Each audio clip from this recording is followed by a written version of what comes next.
Once upon a time, in a land known as Israel, there was a young shepherd boy named David. David was brave, kind, and had a big heart.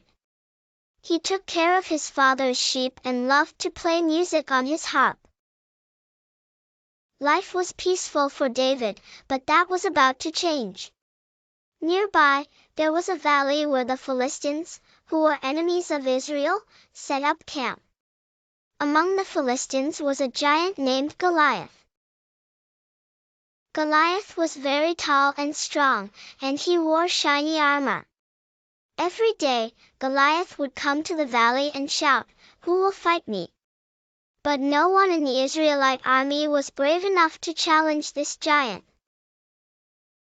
He was just too big and scary.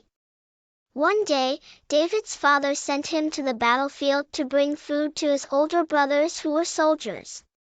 When David got there, he saw Goliath and heard him shouting.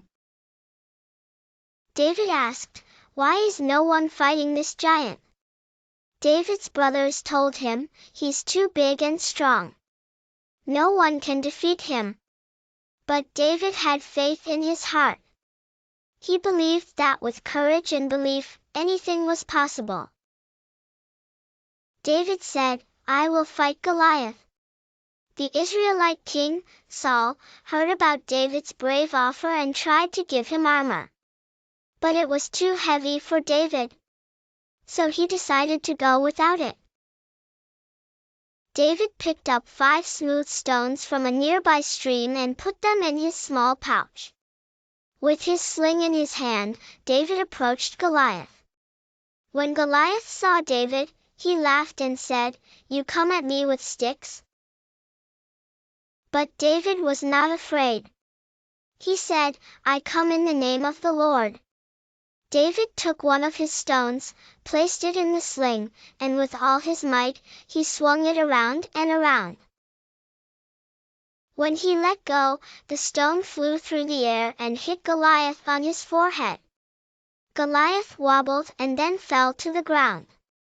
David had done it. He had defeated the giant with just a single stone. The Philistines were shocked to see their mighty warrior defeated by a young shepherd boy. They ran away in fear, and the Israelites cheered for David's bravery. From that day on, David was celebrated as a hero. And he always remembered that it was his faith and courage that made him strong, not just his size or strength. David would go on to become one of the greatest kings of Israel, but he never forgot that moment when a shepherd boy could do something incredible just by believing in himself.